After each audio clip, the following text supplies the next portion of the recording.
बंदी छोड़ सतगुरु रामपाल जी महाराज जी की जय हो। परमेश्वर की सभी प्यारी आत्माओं को मुझ पवन दास का सत्साई। आज सभी पुण्यात्माओं का बहुत बहुत आभार और पूर्ण परमेश्वर सतगुरु रामपाल जी महाराज जी के आशीर्वाद से आप सभी पुण्यात्माएं हर बार 8:30 बजे लाइव आ रही हैं और अपने अन्य भगत भाई बहनों को भी जागरूक करने का पुरजोर से काम कर रही हैं। हम सभी सत्सेवक भाई बहनों पे पूर्ण परमेश्वर सतगुरु रामपाल जी महाराज जी की विशेष दया है, उनका विशेष आशीर्वाद है आप और हमारे साथ में। जो परमेश्वर ने इतनी बड़ी दया बख्श रखी है, दाता ने इतनी बड़ी मेहर कर रखी है परमात्मा ने कि सतगुरु प्रगट दिवस 8 सितंबर 2020 के संदेशे आप सभी भगत भाई बहनों के माध्यम से परमात्मा घर घर में पहुंचवा रहा है। और सतगुरुदेव जी की प्रत्येक आत्मा अपने अंतःकरण से ये सोचने पर विवश हो रही है, मजबूर हो रही है कि भाई हम जिन्हें परमात्मा कहते हैं फिर हम उनका जन्मदिन कैसे मना सकते हैं। ये तो सारी भक्ति का ही सत्यानाश हो जाएगा। तो पुण्यात्माओं, आप और हमारी जो सेवा बन रही है सतगुरु आशीर्वाद से, परमेश्वर ने जो सेवा आप और हम जैसे तुच्छ जीवों को बख्श रखी है, पुण्यात्मा उस सेवा का कोई वारन पार नहीं है। आज वर्तमान है और वर्तमान में भगवान कभी भी अपने भगत को श्रेय नहीं देता है।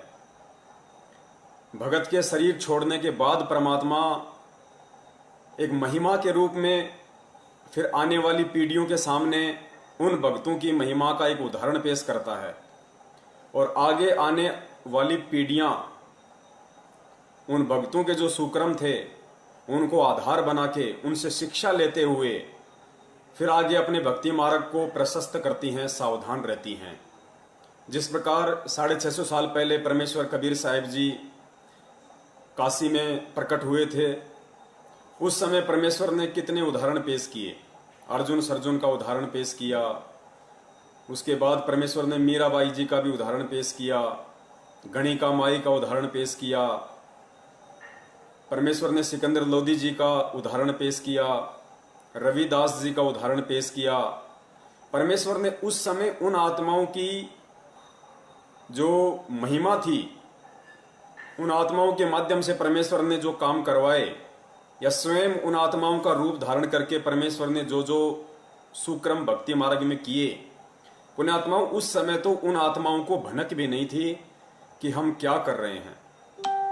करने वाले सब कुछ परमेश्वर थे। उस समय उन आत्माओं को भनक नहीं थी, क्योंकि परमेश्वर को इस बात का पता है, वो अंतर्यामी होता है कि जीव जीव होता है और पीव पीव होता है। पीव यानी परमात्मा और जीव एक आत्मा। मालिक को पता था कि यदि इनकी यहां पे महिमा बन जाएगी तो ये जीव कभी भी भ्रमित हो सकता है, भक्ति मार्ग से दूर हो सकता है, इसके मन में मान बढ़ाई उजागर हो सकती है, अहंकार आ सकता है। तो परमेश्वर ने उस समय उन आत्माओं के माध्यम से जो जो सुक्रम किए, उन महिमाओं को उस समय वर्णित नहीं किया, लेकिन आज उन आत्माओं के जाने के बाद आज वही उदाहरण आप और हमारे सामने पेश किए जा रहे हैं। उन आत्माओं को महान बताया जाता है।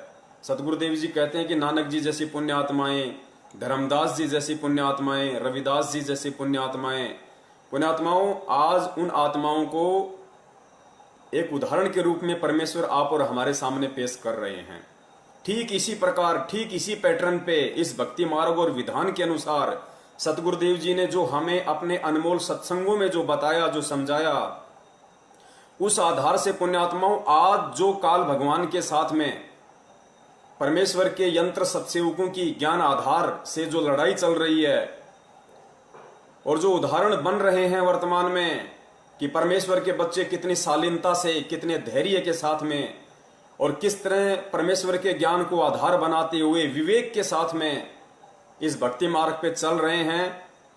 सांसारिक और सामाजिक जो परिस्थितियां हैं उनको भी साथ साथ निभा रहे हैं और भक्ति मार्ग में परमेश्वर ने हमें जो सेवा दे रखी है, सुमरण दे रखा है, नित्य नियम आरतियां दे रखी हैं, जो नियम और मर्यादाएं दे रखी हैं, उनका भी साथ साथ हम निर्वाह कर रहे हैं। उनको भी हम तन्मयता के साथ में सतगुरु आशीर्वाद से निभा रहे हैं, उनको पूरा कर रहे हैं। पुण्यात्माओं, आने वाले समय में परमेश्वर ने कहा है कि 1000 वर्ष तक कम से कम ये भक्ति मार्ग निर्बाध रूप से चलेगा। यानी कलयुग में जो सतयुग है उसका समय परमेश्वर ने आगामी 1000 वर्ष के लिए निर्धारित किया है। पुण्यात्माओं, आप और हम जीव हैं, हम एक लिमिट समय के लिए यहाँ पे हैं। हमारे श्वासों का लेखा जोखा परमेश्वर ने निर्धारित कर रखा है। कोई 20 साल जिएगा, कोई 25 साल जिएगा, कोई 50 साल जिएगा, तो कोई 70 साल जिएगा। ठीक इसी प्रकार आज जो पूर्ण परमेश्वर कबीर साहिब जी, परम पूज्य सतगुरु रामपाल जी महाराज जी के स्वरूप में 8 सितंबर 1951 से इस पृथ्वी पर प्रकट हैं, विद्यमान हैं। उन्होंने भी काललोक के विधान के अनुसार कि जो आया है वो जाएगा, उस आधार से उन्होंने भी एक दिन ये जो ओवरकोट है जो अपने तेजपुंज के शरीर के ऊपर उन्होंने डाल रखा है, इसको उतारना पड़ेगा, इस कोट को भी छोड़ना पड़ेगा। तो पुण्यात्माओं, 1000 साल तक जो मार्ग चलेगा, उस समय ना ही तो सतगुरुदेव जी इस वर्तमान शरीर में रहेंगे, क्योंकि ये उन्हें भी छोड़ना पड़ेगा काललोक के विधान के अनुसार। और आप और हम जैसी पुण्यात्माओं की तो औकात ही क्या है, हमें भी छोड़ना पड़ेगा।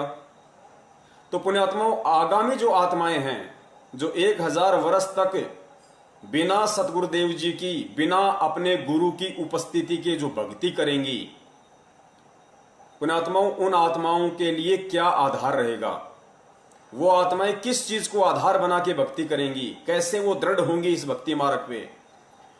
उन आत्माओं को भक्ति मार्ग पे दृढ़ता के साथ बनाए रखने के लिए, उनको टिकाए रखने के लिए आज परमेश्वर संगत में जो घटनाएं घटित करवा रहे हैं, जो उदाहरण आप और हम जैसे सत्सेवकों के माध्यम से परमात्मा बनवा रहे हैं, पुण्यात्माओं, ये जो एग्जाम्पल हैं, ये आगामी 1000 वर्ष तक जो आत्माएं सत्य भक्ति करेंगी, उन आत्माओं के लिए उदाहरण पेश होगा।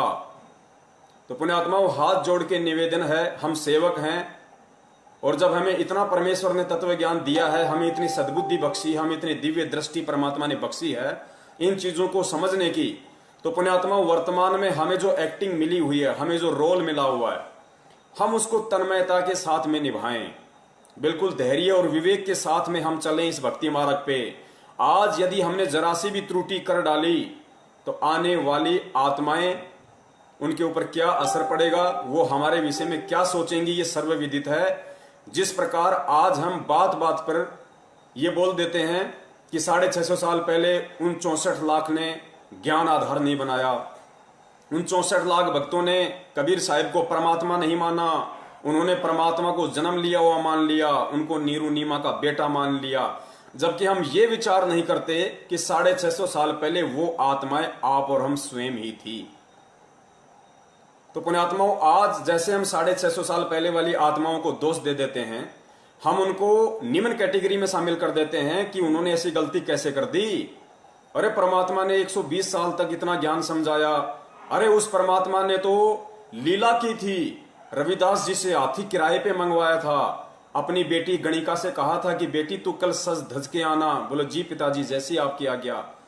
रविदास जी को पीलवान बना दिया, अपनी बेटी को हार श्रृंगार के साथ हाथी पे बैठा दिया, स्वयं वो परमात्मा अपनी बेटी के पीछे बैठ गया, हाथ में एक बोतल ले ली जिसमें गंगा जल था, और अपनी बेटी के कंधे पे हाथ रख लिया, और रविदास जी हाथी को हाँकने लग गए काशी के बाजार से।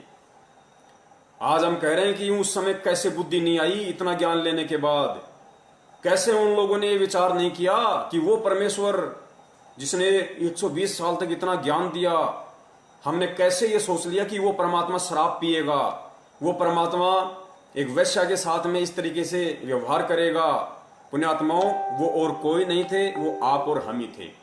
और जो बातें आज हम उन आत्माओं के लिए कर रहे हैं, उस समय जो आत्माएं थीं आप और हमारे में से, आज हम ये सतगुरुदेव जी के द्वारा तत्व ज्ञान लेने के बाद, इस स्तर का ज्ञान लेने के बाद 650 साल पहले वाली आत्माओं को हम कितनी घृणित दृष्टि से देख रहे हैं, हम उनको कितनी मंद बुद्धि और अज्ञानी आत्माओं की दृष्टि से देख रहे हैं। तो कहीं ऐसा ना हो पुण्यात्माओं कि इस पृथ्वी पे 8 सितंबर 1951 के दिन वो पूर्ण ब्रह्म परमेश्वर कबीर साहिब सतगुरु रामपाल जी महाराज जी के रूप में प्रकट है, और 27 वर्षों से सन 1994 से 18 नवंबर सन 2014 तक हमने उनसे जो अनमोल ज्ञान लिया 27 वर्षों तक, कहीं ऐसा ना हो कि वो ज्ञान लेने के बाद 8 सितंबर 2020 के दिन कुछ मनवस लोगों के कहने पे भेड़ चाल में चलते हुए हम उनका जन्मदिन मनाने की महाभूल कर बैठे हैं। जन्मदिन मनाने का मतलब है हम उनको मानुष समझ बैठे हैं, हम उनको जीव समझ बैठे हैं कि संत रामपाल जी महाराज माता जी के गर्भ से बाहर आए हैं, जन्म लिया है। पुण्यात्माओं, ये महाभूल हमने भूल कर भी नहीं करनी है, वरना आज हमारा ये कर्म और आगामी जो आत्माएं होंगी उन आत्माओं के लिए वैसा ही हो जाएगा जैसा कि आज आप और हमारे लिए 650 साल पहले वाली आत्माओं के वो कर्म थे। उस समय उन्होंने परमात्मा को परमात्मा नहीं माना। कहीं ऐसा ना हो कि आज हम 8 सितंबर के दिन उस अविनाशी, उस अजन्मा, उस स्वयंभू परमात्मा सतगुरु रामपाल जी महाराज जी का जन्मदिन मनाकर और आगे आने वाली जो आत्माएं इस भक्ति मार्ग में हैं, कहीं हम उनके लिए मजाक ना बन जाएं। कहीं वो आत्माएं आपस में ये चर्चा ना करें कि उन मूर्खों को कैसे समझ में नहीं आया, 27 वर्षों तक क्या उन्होंने बाहर झोंका था, क्या उन्होंने परमेश्वर से ज्ञान नहीं लिया, क्या उन्होंने ज्ञान का अचार डाल दिया था, इस कान से सुन के इस कान से क्यों निकाल दिया, परमेश्वर ने कौन सी कमी छोड़ दी थी अपना अनमोल तत्व ज्ञान देने में, क्या उन मूर्खों को परमेश्वर ने लाभ नहीं दिए। अरे मालिक ने तो इतने लोगों को, मुर्दों को जीवित किया, जिनकी उम्र नहीं थी उनको उम्र दी भक्ति के लिए, लोगों के रोग ठीक किए, कैंसर ठीक किया, एड्स ठीक किया, लाइलाज बीमारियां ठीक की। फिर वो निकम्मे, वो मंदबुद्धि आत्माएं, पुण्यात्माओं, आप और हमारे लिए वो शब्द यूज होंगे यदि 8 सितंबर को हमने ये महागलती कर दी तो इस गलती से कौन कौन पुण्य आत्माएं बचना चाहती है और कौन कौन पुण्य आत्माएं नहीं बचना चाहती है, इसका निर्णय आपने केवल और केवल सतगुरुदेव जी के ज्ञान को ही आधार बनाकर करना पड़ेगा। इसके अलावा इस दुनिया में और ऐसा कोई थर्मामीटर नहीं है, ऐसा कोई भी पैमाना नहीं है जिससे आप ये माप सको, आप ये नाप सको कि संत रामपाल जी महाराज जी माता जी से जन्म लेकर आए थे या फिर 8 सितंबर 1951 के दिन वो प्रकट हुए थे। और पुण्यात्माओं, पूर्ण परमेश्वर सतगुरु रामपाल जी महाराज जी ने अब तो अपने सत्संगों के माध्यम से इतनी बड़ी दया कर रखी है कि कुछ भी समझना नामुमकिन नहीं है। पुण्यात्माओं, दुनिया धोखा खा सकती है क्योंकि दुनिया के पास में केवल ज्ञान है, तत्व ज्ञान नहीं है।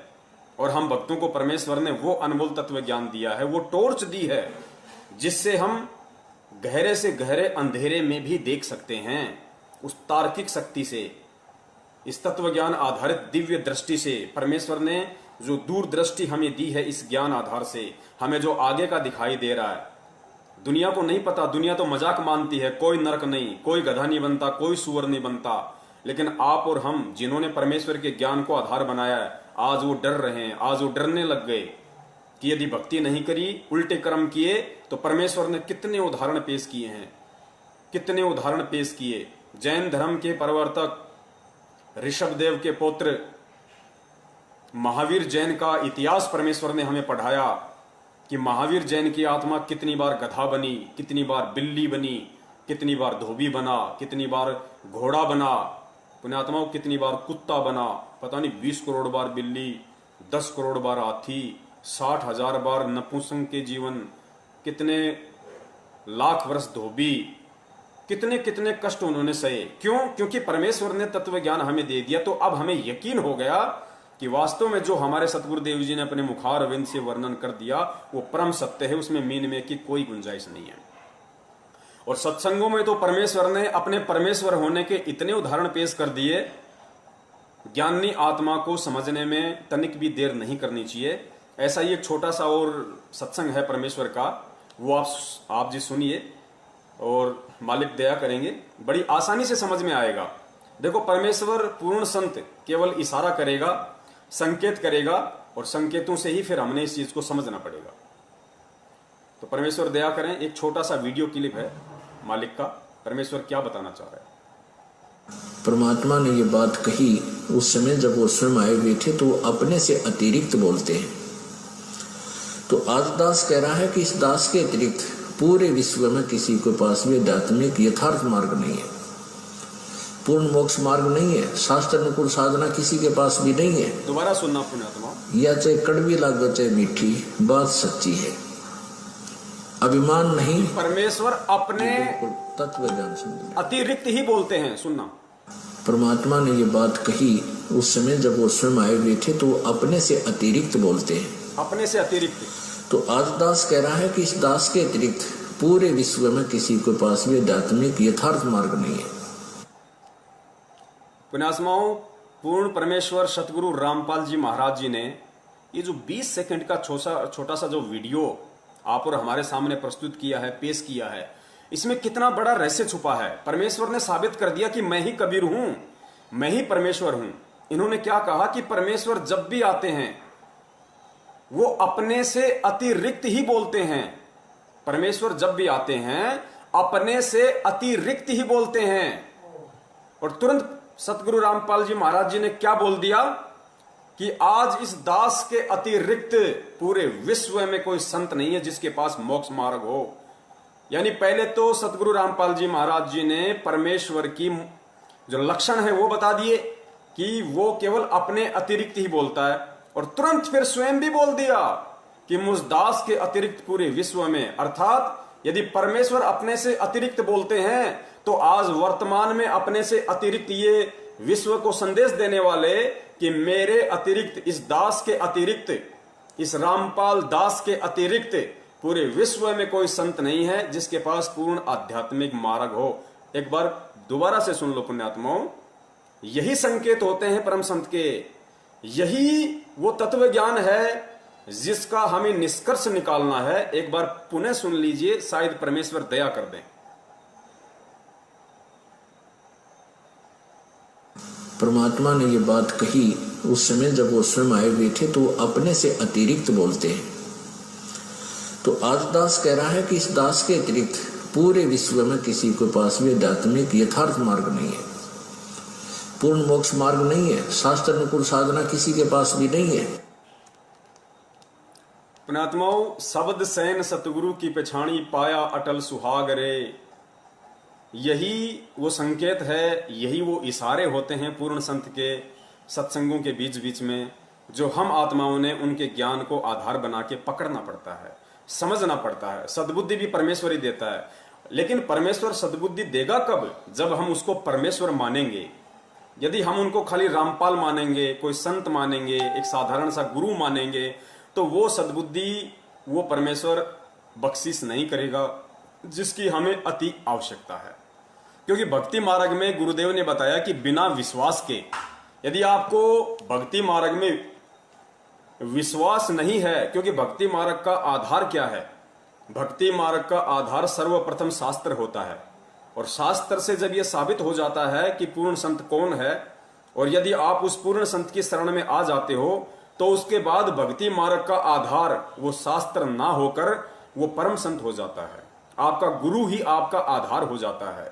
गुरुदेव कहते हैं ना, भाई कर ले गुरु वकील मुकदमा भारी है। भाई कर ले गुरु वकील मुकदमा भारी है। हम शरीर छोड़ते वक्त सोचें कि ये शास्त्र अपने कांख में दबा के ऊपर ले चलेंगे और हम पार हो जाएंगे, नहीं, हमें सतगुरु की ही आवश्यकता पड़ेगी। इसलिए इस भक्ति मार्ग में जब तक हमें विश्वास नहीं होगा, क्या विश्वास नहीं होगा कि मैं जिनकी भक्ति कर रहा हूं और मैं जिनकी शरण में हूं वो कोई परम शक्ति है या नहीं है।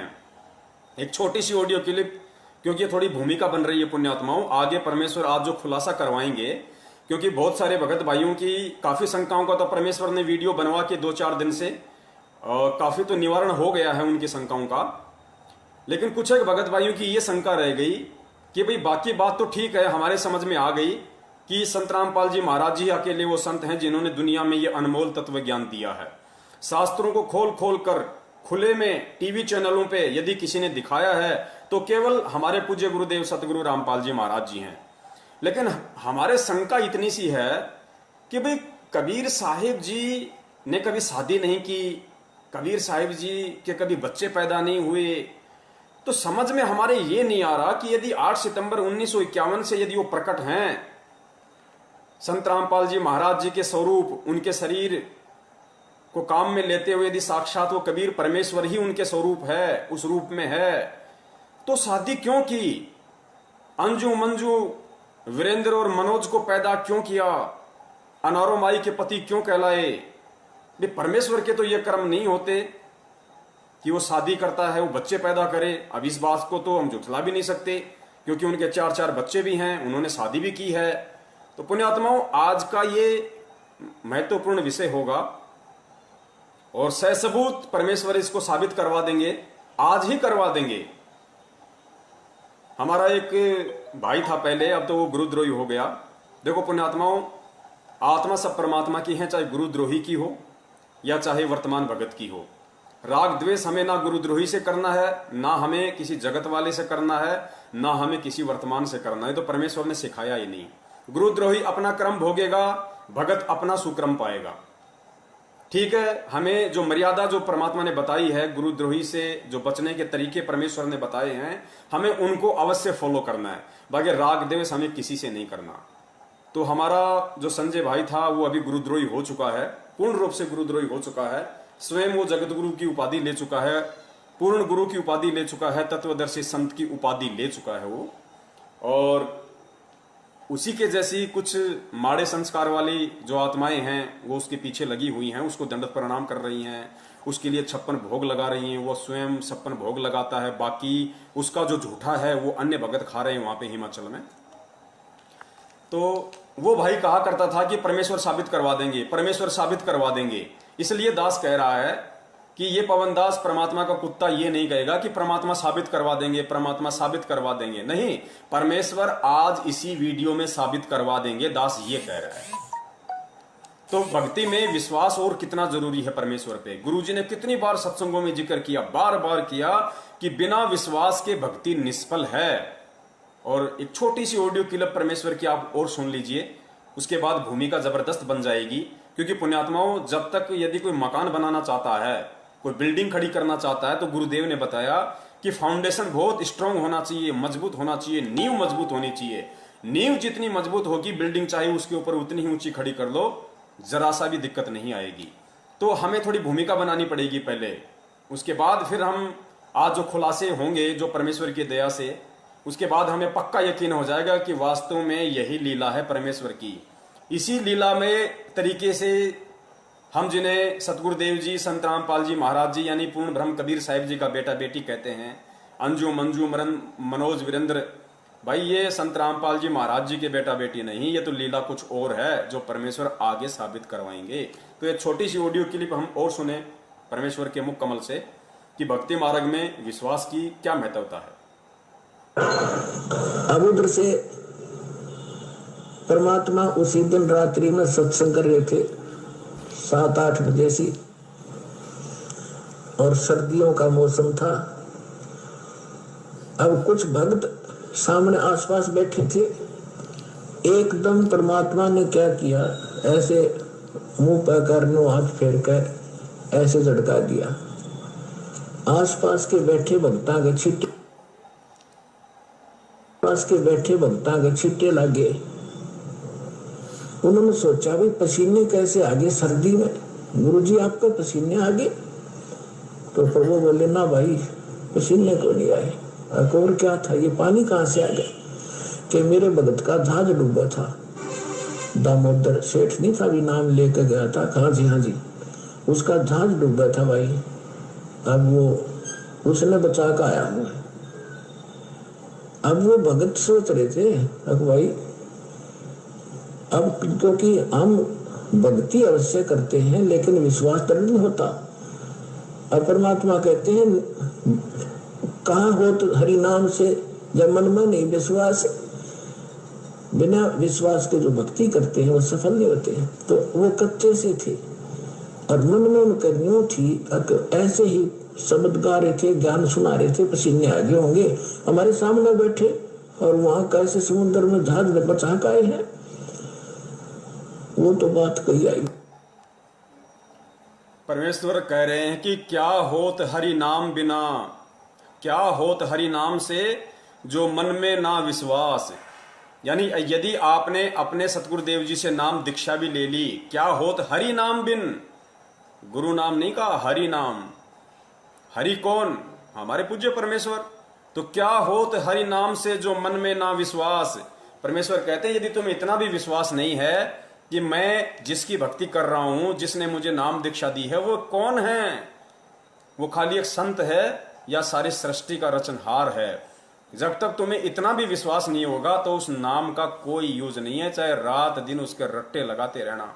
गुरुदेव कहते हैं ठीक है, जैसा करोगे वैसा मिल जाएगा, लेकिन जिस चीज के लिए हम भक्ति कर रहे हैं, जो पापड़ बेल रहे हैं, संघर्ष कर रहे हैं, वो है मोक्ष। मोक्ष नहीं हो पाएगा जब तक हम गुरुदेव पे विश्वास नहीं करेंगे। तो पुण्यात्माओं, ब्लाइंड फेथ की जब जब सतगुरु रामपाल जी महाराज जी बात करते हैं तो ब्लाइंड फेथ के विषय में उन्होंने कहा कि सतगुरु के ऊपर, अपने गुरु के ऊपर, उनके प्रत्येक वचन के ऊपर तुम लोगों ने ब्लाइंड फेथ करना होगा, अंधविश्वास करना होगा। और साथ ही परमेश्वर ने फिर यह भी क्लियर किया कि ब्लाइंड फेथ केवल अपने गुरु के ऊपर ही करना है। जब तुम्हारा गुरु तुम्हें यह साबित कर दे कि मैं ही सच्चा गुरु हूं और मैंने तुम्हें जो मंत्र दिए हैं वो वास्तविक यथार्थ सत्य भक्ति के मंत्र हैं, ये वही मंत्र हैं जो परमेश्वर ने 650 साल पहले आके दिए, जो धर्मदास जी को दिए, मलुक दास जी को दिए, गरीबदास जी को दिए, दादू जी को दिए, नानक जी को दिए, और उन आत्माओं का उद्धार हुआ। उसके बाद पुण्यात्माओं, हमें ब्लाइंड फेथ केवल और केवल सतगुरु पे करना है, सतगुरु के भाई पे नहीं, सतगुरु की मां पे नहीं, सतगुरु के पापा पे नहीं, सतगुरु के भाई बंधुओं पे नहीं, उनके कोऑर्डिनेटर सिस्टम पे नहीं, केवल सतगुरु के ऊपर। और यही हम लोगों ने सबसे बड़ी मूर्खता की, हम लोगों ने सबसे बड़ा जो धोखा खाया भक्ति मार्ग में वो यही खाया कि सतगुरु पे तो हमें पता नहीं विश्वास हुआ या नहीं हुआ, लेकिन सतगुरु के पीछे जो उनके परिवार वाले थे, जो रिश्तेदार थे, जो एक मैनेजमेंट सिस्टम बना हुआ था, उन लोगों पे हमने आवश्यकता से ज्यादा विश्वास कर दिया। अपनी सर की पगड़ी उतार के उनके चरणों में रख दी हमने।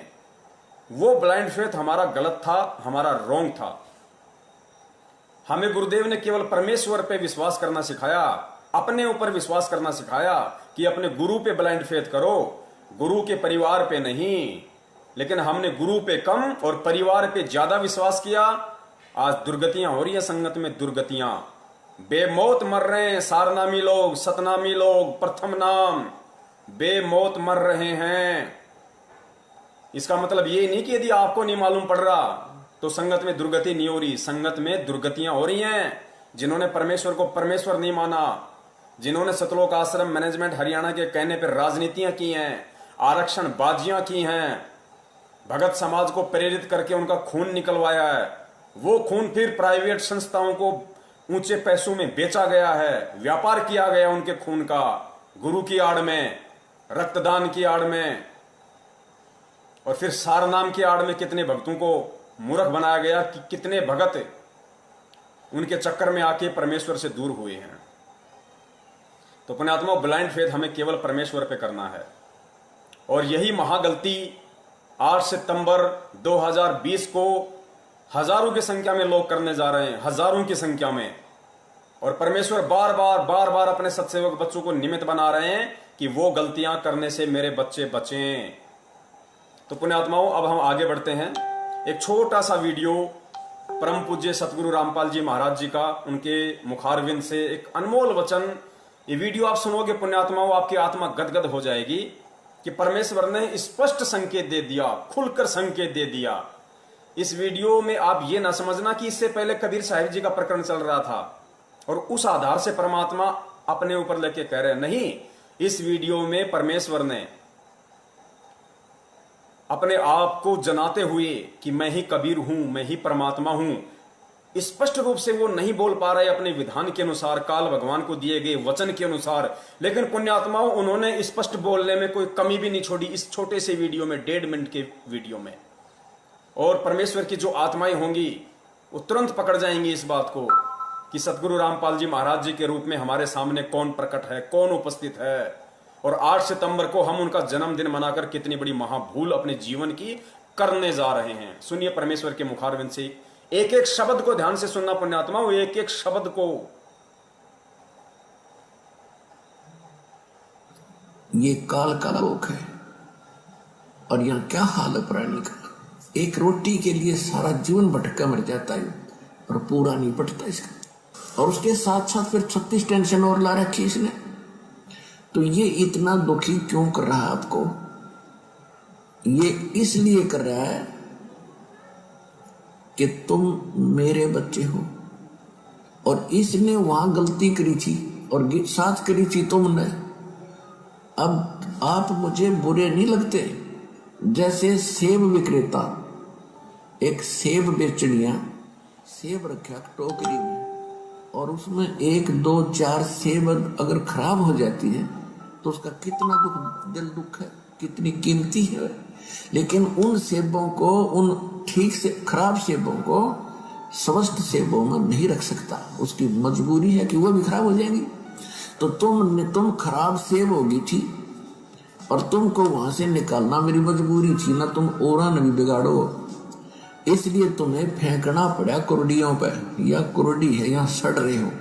और अब भी मुझे, अब वो एक उदाहरण है, लेकिन आत्मा और सेब में इतना अंतर है कि तुम्हारे अंदर मलिनता आ गई थी, अब यहाँ भट्ट में तुम जल रहे हो। अब तुम्हें ज्ञान देकर और सच्चाई बताकर मैं फिर आपको वापस ले जाना चाहता हूँ, और ऐसा मंत्र दूंगा तुम फिर से उसी स्थिति में आ जाओगे, ऐसे भक्ति युक्त हो जाओगे।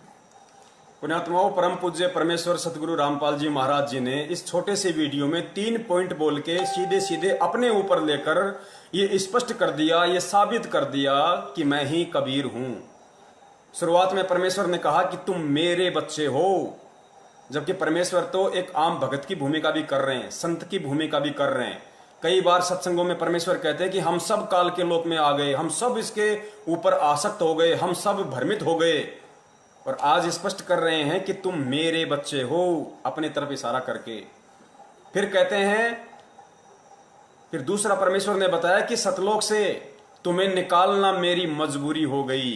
ये नहीं कह रहे कि कबीर जी की मजबूरी हो गई, स्पष्ट बोल गए परमेश्वर कि तुम्हें काल वहां सतलोक से निकालना, तुम्हारे अंदर मलिनता आ गई थी तो तुम्हें निकालना मेरी मजबूरी हो गई। और तीसरी बार कह रहे हैं कि मैं तुम्हें अब वापस लेने के लिए आया हूं। बच्चों, मैं तुम्हें वापस लेने के लिए आया हूं। पुण्यात्माओं, और संकेत होते क्या हैं? संकेत यही तो होते हैं। अब इससे ज्यादा गूढ़ संकेत परमेश्वर देंगे तो हम समझ ही नहीं पाएंगे, क्योंकि हमारी बुद्धि वहां तक काम ही नहीं करेगी।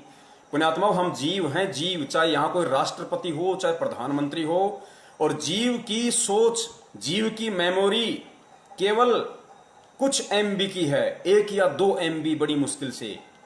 यहां का जो बड़े सा बड़ा, जो हम विद्वान समझते हैं, जिसको वैज्ञानिक समझते हैं, साइंटिस्ट समझते हैं, जिसने बड़े से बड़े आविष्कार किए हैं, उसकी बुद्धि केवल कुछ MB की है। और परमेश्वर का ज्ञान है करोड़ों जीबी का, करोड़ों जीबी का। तो सोचो वो कैसे समा सकता है हमारे अंदर? नहीं। इसलिए परमेश्वर उसी तरीके से संकेत करते हैं, उसी तरीके से इशारा करेंगे जो हम समझ सकें, जो हम समझ सकें। और हमारे लिए उतना ही पर्याप्त है कि वो संकेत समझ के हम निकल ले यहां से।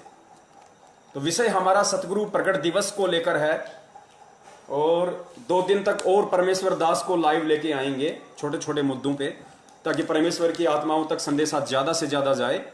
और दास निवेदन करेगा, अब आगे परमेश्वर महाखुलासा करवाएंगे उस बात का जिन लोगों को यह शंका है कि यदि आपके गुरु सतगुरु रामपाल जी महाराज परमात्मा हैं, पूर्ण ब्रह्म परमेश्वर हैं, यदि वो प्रकट हुए हैं, आज साक्षात संत रामपाल जी महाराज के स्वरूप में हैं, तो फिर उनके बच्चे क्यों, उन्होंने शादी क्यों की, उन्होंने स्त्री भोग क्यों किया? तो उसके लिए दास निवेदन करेगा, ज्यादा से ज्यादा आप जी शेयर को बटन दबाएं, शेयर का बटन दबाएं, और ज्यादा से ज्यादा जितने भी फेसबुक के ग्रुप हैं, क्योंकि पुण्यात्माओं मजा तभी आएगा जब संदेशा हमारे भगत भाइयों तक ज्यादा से ज्यादा जाएगा। पुण्यात्माओं, भगत ही नहीं, जगत वालों को भी परमेश्वर के वचन सुनने में बड़ा आनंद आ रहा है वर्तमान में, क्योंकि हर आदमी दुखी है और हर आत्मा परमात्मा की है, और ऊपर से ठीक का समय आ गया। तो पुण्यात्माओं, बच के कोई निकल नहीं सकता, सबको इस परमेश्वर की शरण में आना पड़ेगा। तो अब हम बढ़ते हैं हमारे उस खुलासे की तरफ जो परमेश्वर ने आज हम दासों को निमित्त बनाया है भगत और जगत को संदेशा दिलवाने के लिए। तो पुण्यात्माओं, सतगुरुदेव जी ने अपने सत्संगों में कोई कमी नहीं छोड़ी, हर पॉइंट को उन्होंने क्लियर किया है। अब कमी यदि ना समझी कि कहीं ना कहीं है तो केवल हम जीवों की है, क्योंकि या तो हम ध्यान से उनके सत्संग नहीं सुनते, या फिर हम परमेश्वर को परमेश्वर ना मान के और एक आम संत की तरह उनके साथ व्यवहार करते हैं और भक्ति भी करते रहते हैं, तो वो सद्बुद्धि हमें बख्शिश नहीं होगी जो एक सुयोग्य भगत को होनी चाहिए। तो इस बात का जो सबूत है, जो खुलासा है, वो सन 2012 में ही परमेश्वर सतगुरु रामपाल जी महाराज जी ने सतलोक आश्रम बरवाला में ये पुस्तक लिखी थी जिसका नाम है कबीर सागर का सरलार्थ। इसको 2016 में सतलोक आश्रम मैनेजमेंट हरियाणा ने टाइपिंग करवाकर अपने धार्मिक व्यापार के लिए संगत में भिजवा दिया, बंटवा दिया इसको। लेकिन और कहा कि सन 2016 में एक लेटर निकाला इन लोगों ने कि संत रामपाल जी महाराज जी ने हिसार जेल से लिख के भेजा है 400 पेज का कबीर सागर, जबकि इसकी भूमिका में लिखा हुआ है, आप पढ़ना पुण्यात्माओं, दास इतना नहीं पढ़ा पाएगा आपको सारा, क्योंकि समय का अभाव है, इंटरनेट का भी अभाव है, दास के पास इतना नेट नहीं है। इसकी भूमिका में लिखा हुआ है, सतगुरु रामपाल जी महाराज जी स्वयं कह रहे हैं कि इस दास ने मात्र 2 महीने के अंदर अंदर पूरे कबीर सागर को पढ़ा, उसका निष्कर्ष निकाला, और पूरा निष्कर्ष निकाल के मात्र 2 महीने के अंदर अंदर सन 2012 में इस कबीर सागर को लिपिबद्ध कर दिया था। मैनेजमेंट ने तो केवल इसको टाइप करवाया, टाइप, और कुछ मिलावट भी कर रखी है, वो भी आपको बताएंगे, वैसे तो वीडियो बने हुए हैं उसके ऊपर। तो परमेश्वर ने इसी के अंदर वो गहरा रहस्य छुपा रखा है। उस सवाल का जवाब परमेश्वर ने इस कबीर सागर के पेज नंबर 70 के ऊपर छुपा रखा है पुण्यात्माओं। पेज नंबर 70 ध्यान से पढ़ना, ज्यादातर भक्तात्माओं के घर पे रखा भी होगा। तो चलिए हम सीधे चलते हैं point two point page number 70 पे। पेज नंबर 70, ये देखिए पुण्यात्माओं, ये है पेज नंबर 70। आपको उल्टा दिखाई देगा, इसलिए दास पढ़ के आपको सुनाएगा, आप देख लेना अपने घर पे। इसमें दास आपको थोड़ा सा मौखिक बता देता है। इसमें श्री कृष्ण जी का मैटर है, थोड़ा सा श्री कृष्ण जी और दुर्वासा ऋषि जी का थोड़ा सा मैटर है। और मैटर ये है कि परमेश्वर ने ये जो अनमोल कथा इस कबीर सागर के पेज नंबर 70 पे लिपिबद्ध की है, इसका बहुत बड़ा रहस्य था।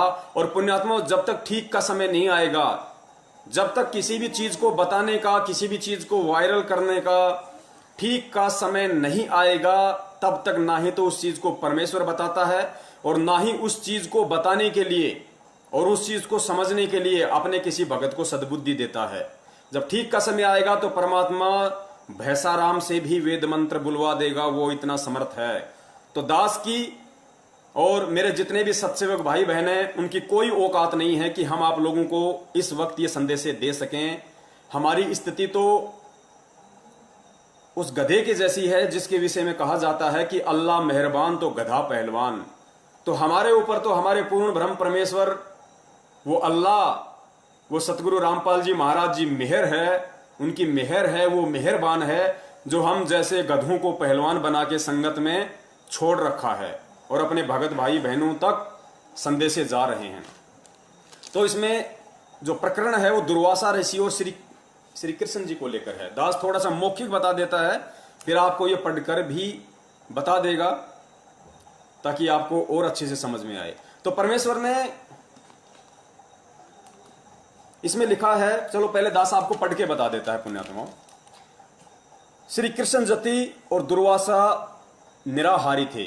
श्री कृष्ण जी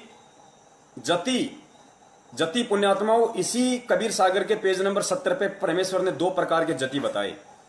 एक जति वो होता है जो कभी स्त्री भोग नहीं करता, और दूसरा जति वो होता है जो सिवाय अपनी औरत के अन्य किसी के साथ भोग नहीं करता है। 2 प्रकार के परमेश्वर ने जति बताए हैं पुण्यात्माओं। अंतर्यामी परमेश्वर को मालूम था इस बात का कि दुनिया तो बहुत देरी से समझेगी, मेरे से नाम उपदेशी जो भगत हैं उनके 2 ग्रुप बनेंगे, ए और बी, सत्सेवक और मैनेजमेंट, और आपस में उनका इन बातों पे तर्क वितर्क होगा, वाद विवाद होगा।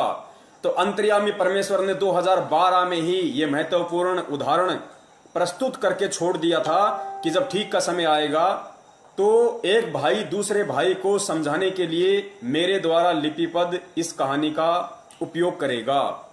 वो अंतर्यामी परमेश्वर है पुण्यात्माओं। श्री कृष्ण जति और दुर्वासा निराहारी थे। निराहारी वो होता है जो आहार नहीं करता, जो भोजन के ऊपर आश्रित नहीं होता, जो अन्न के ऊपर आश्रित नहीं होता, उसको निराहारी कहते हैं, गुरुदेव ने बताया। कबीर जी ने कहा कि हे धर्मदास, आप जी को पता है कि श्री कृष्ण जी की 8 स्त्रियां तो वे थी जिनसे उन्होंने विवाह किया था। 16,000 वे स्त्रियां थीं जिनको एक राजा से युद्ध करके छीन कर लाए थे, तथा अन्य जो मथुरा वृंदावन की गोपियां थीं, इन सब के साथ श्री कृष्ण जी ने भोग विलास और कोष्टक में लिखा हुआ सेक्स करते थे। एक दुर्वासा ऋषि थे, वे निराहार रहते थे, दिन में केवल 1 तिनका दूब घास का खाते थे। दूब को ध्रुवा भी कहते हैं। केवल दूब के घास मात्र तिनके पर आधारित रहने के कारण ऋषि का नाम दुर्वासा प्रसिद्ध हुआ। एक समय कुछ गोपियों को दुर्वासा ऋषि के दर्शन करने की इच्छा हुई, परंतु दुर्वासा ऋषि का आश्रम यमुना नदी के उस पार था। गोपियों ने श्री कृष्ण जी से दुर्वासा ऋषि के दर्शन करने तथा उनको भोजन करवाकर साधु भोज का पुण्य लेने की इच्छा व्यक्त की। श्री कृष्ण जी ने कहा कि बहुत अच्छा उद्देश्य है, जाओ। गोपियों ने समस्या बताई कि भगवान, यमुना नदी में अथाह जल बह रहा है, कैसे पार करेंगी।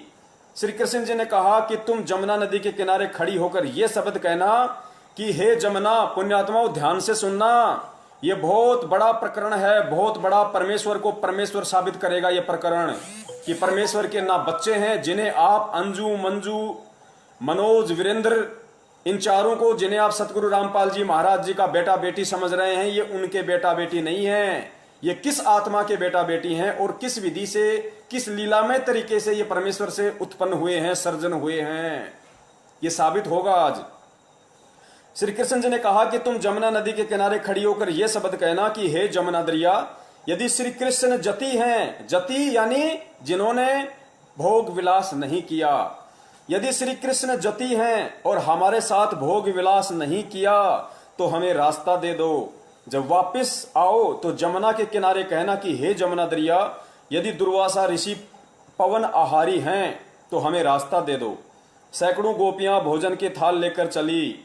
यमुना नदी के किनारे जब ये शब्द बोले कि यदि श्री कृष्ण गोपाल जति हैं और हमारे साथ भोग विलास यानी सेक्स नहीं किया है, फिर यहां परमेश्वर ने कोष्टक में जति क्या होता है उसका एग्जाम्पल दे रखा है।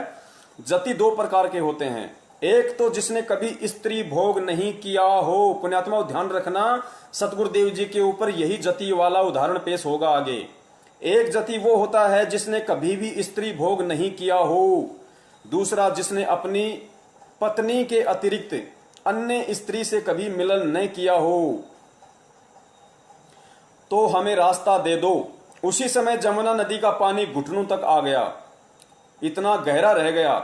सब गोपियां नदी पार कर गई। फिर से जमुना दरिया किनारों तक भरकर बहने लगी। गोपियों ने जमुना पार करते ही वापस जमुना उसी वेग से बहने लगी। यह देखकर सभी गोपियों ने विचार किया, पुण्यात्माओं देखना गोपियों ने क्या विचार किया। यह देखकर सभी गोपियों ने विचार किया कि श्री कृष्ण जी ने हमारे साथ अनेकों बार विलास किया है, श्री कृष्ण जी ने हमारे साथ अनेकों बार सेक्स किया है, भोग विलास किया है, शारीरिक संबंध बनाए हैं। यह कैसा चमत्कार है। सब गोपियां यह विचार करती हुई दुर्वासा ऋषि के आश्रम में पहुंची। ऋषि दुर्वासा के सामने भोजन का थाल रखकर भोजन खाने की प्रार्थना की। ऋषि ने कहा कि देवियों, मैं आहार नहीं करता, केवल वायु पर या एक तुनका दूब घास का खा लेता हूं। उपस्थित सर्व भक्तों ने यही बताया। तब गोपियों ने कहा कि ऋषि जी, हम बड़ी श्रद्धा के साथ भोजन बनाकर लाई हैं, आप भोग नहीं लगाओगे तो हमारा दिल टूट जाएगा। यह कहकर बार बार विनय करने लगी। तब ऋषि दुर्वासा जी ने सबका भोजन सारा का सारा खा लिया। गोपियों को आश्चर्य भी हुआ और अपने भोजन को खाने से मिलने वाले पुण्य से खुशी भी हुई और अपने गांव को चल पड़ी। यमुना दरिया पर आकर उनको याद आया कि क्या शब्द कहना है। उन्होंने कहा कि हे जमुना दरिया, यदि दुर्वासा जी पवन आहारी हैं, जो केवल वायु पर आधारित हैं, भोजन नहीं करते हैं, यदि दुर्वासा जी पवन आहारी हैं तो हमें रास्ता दे दो। उसी समय जमुना दरिया का पानी घुटनों तक रह गया। सभी गोपियां दरिया पार कर गई। फिर से यमुना दरिया उसी तरह भरकर वेग में बहने लगी। श्री कृष्ण जी ने गोपियों से पूछा, कहो कैसा रहा सफर। सब गोपियां मुस्कुराकर अपने अपने घर चली गई और बोली, आपको सब पता है। संत गरीबदास जी गांव छुड़ानी जिला झज्जर हरियाणा वाले को परमेश्वर कबीर जी ऐसे ही मिले थे जैसे सेठ धर्मदास जी को मिले थे। उनको भी सतलोक ले जाकर वापस छोड़ा था, उनको भी तत्व ज्ञान बताया था, उनका ज्ञान योग खोला था। संत गरीबदास जी ने अपनी अमृतवाणी में कहा है, पुण्यात्माओं, ये श्री कृष्ण जी की कथा का जिक्र आज से 300 साल पहले बंदी छोड़ गरीबदास जी महाराज जी ने भी अपने सदग्रंथ साहिब में लिपिबद्ध कर दिया था। केवल आज आप और हम इस बिचली पीढ़ी वाली पुण्यात्माओं के लिए, ताकि उनको अपने सतगुरुदेव जी में साक्षात कबीर भगवान के दर्शन हो, उनको अपने गुरु में किसी भी प्रकार का कोई मीन मेख दिखाई ना दें, उनके मन में यह तनिक भी शंका और भ्रम पैदा ना हो, ना कोई कर सके इस दुनिया में कि मेरा गुरु कबीर नहीं है, मेरा गुरु तो साक्षात ही कबीर है। 350 साल पहले गरीबदास जी महाराज जी ने भी सतग्रंथ साहिब में लिपिबद्ध कर दिया। और आज पूर्ण परमेश्वर सतगुरु रामपाल जी महाराज जी ने, जिन्होंने कबीर साहिब जी की भी भूमिका निभाई, आदरणीय गरीबदास जी महाराज जी की भी जिन्होंने भूमिका निभाई, और आज स्वयं साक्षात प्रकट है, उन्होंने भी इस कबीर सागर के सरलार्थ पेज नंबर 70 पे भी इस बात को लिपिबद्ध कर दिया, सिर्फ आप और हम जैसी अंध पुण्यात्माओं की आंखें खोलने के लिए।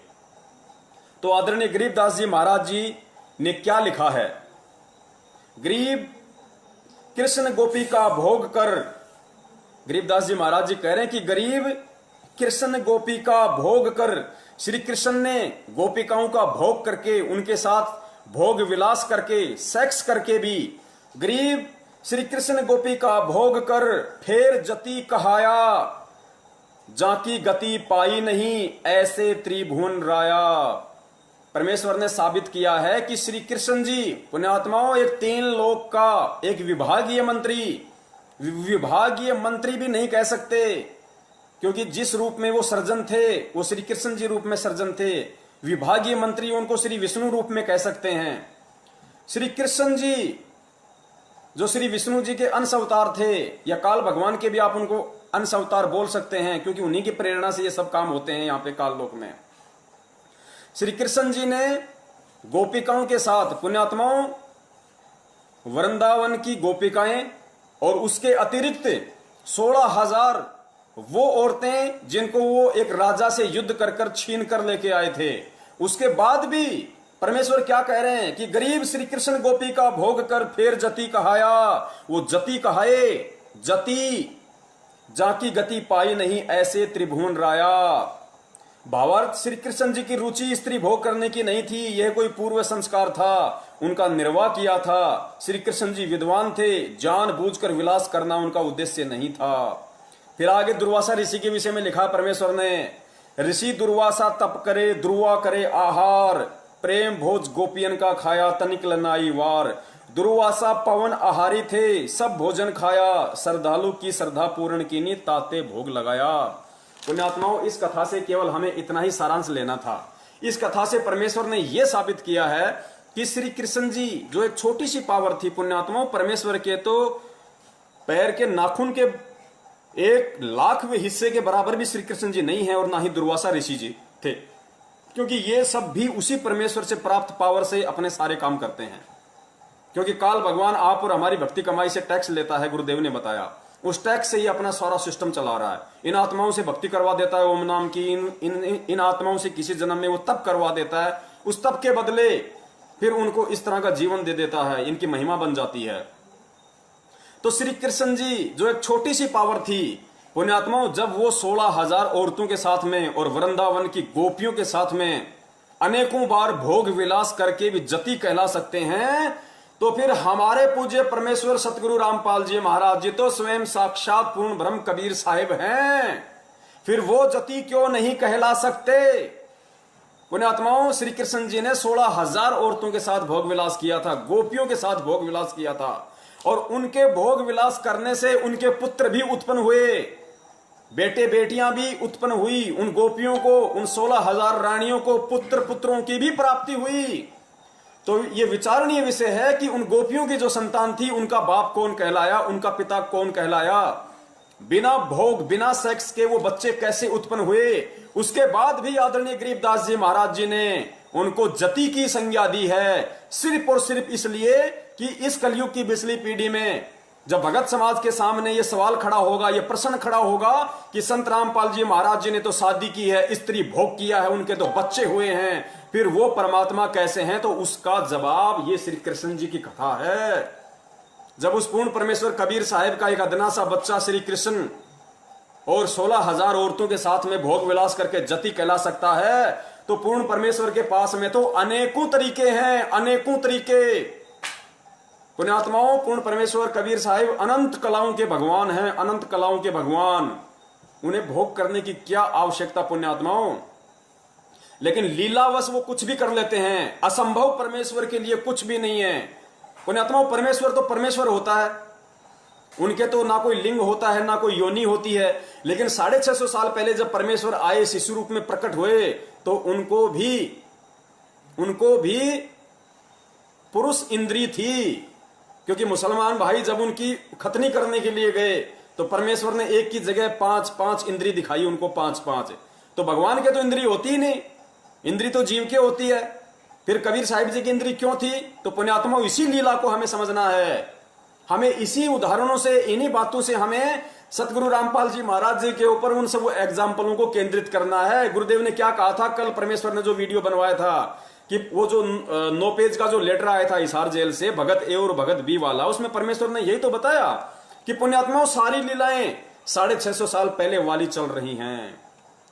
तो पुण्यात्माओं किसने भोग किया? जैसे सुदर्शन जी थे, सुदर्शन जी को तो मालूम भी नहीं कि पांडुओं के यज्ञ कौन सफल कर रहा है, और परमेश्वर उनका रूप बना के उनकी यज्ञ सफल करके आ गए। तो परमेश्वर है पुण्यात्माओं, उन्हें भोग करने की आवश्यकता नहीं है, ना वो कभी भोग करते हैं, ना उनके गुणों में और लक्षणों में है। इंद्रो माई का किस आत्मा के साथ में पूर्व जन्म का संस्कार था, उस संस्कार का निर्वाह परमेश्वर ने लीलामय तरीके से। पुण्यात्माओं हमें शरीर वरीर दिखाई नहीं देते, हमें इंद्रो माई को अवश्य लगा, क्योंकि जीव को महसूस नहीं होगा ये सब। जिस प्रकार उन गोपियों को महसूस नहीं हो रहा था, जिस प्रकार उन गोपियों को पता नहीं पड़ा, उन गोपियों को महसूस नहीं हुआ, उन्होंने कभी भी ये मन में नहीं लाए कि श्री कृष्ण के अलावा हमारे साथ किसने भोग किया होगा क्या। वो तो आश्चर्य में पड़ गई कि श्री कृष्ण ने तो अनेकों बार हमारे साथ भोग विलास किया है, ये कैसा अचरज हो गया। इसी प्रकार अनारो माई को इस बात का तनिक भी आभास नहीं हो सकता, उनको तनिक भी एहसास नहीं हो सकता, जिस प्रकार उन गोपियों को नहीं हुआ। और जब गोपियों को नहीं हुआ और फिर श्री कृष्ण जी जति कहला सकते हैं, तो इधर हमारे परमेश्वर तो उनके बाप हैं, बाप, ये क्या नहीं कर सकते। तो पुण्यात्माओं ये उदाहरण हमें समझने पड़ेंगे। परमेश्वर के ये अनमोल वचन, ये सत्संग गुरुदेव ने क्या बताया? क्या कभी भी सतलोक आश्रम बरवाड़ा में गुरुदेव ने कभी भी किसी भगत को किसी भी सत्संग में ये कहा कि भाई मेन गेट के पास में जो शंका समाधान का एक कमरा बना हुआ है, वहां मैंने मेरे छोटे भाई महेंद्र को बैठा रखा है, और तुम भक्तों को जो भी शंका हो वहां जाके समाधान करवा लो? कभी नहीं कहा परमेश्वर ने, कभी नहीं कहा। क्यों नहीं कहा? क्योंकि परमेश्वर को पता है कि यदि ये दूसरों के आश्रित हो जाएंगे तो जीव जीव को भ्रमित कर सकता है, जीव जीव को भ्रमित कर सकता है।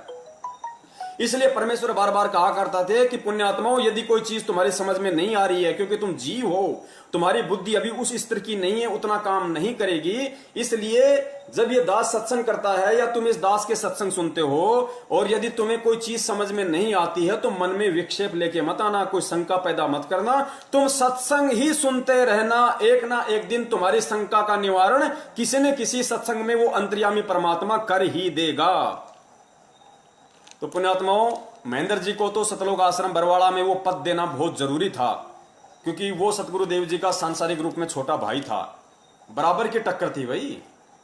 और महेंद्र जी को यदि छोटा मोटा पद परमेश्वर यदि इस तरह का ना देते, तो वो नया बखेड़ा वहां पे शुरू कर देता, जो परमेश्वर के लिए और जी का झाड़ बन जाता वहां पे।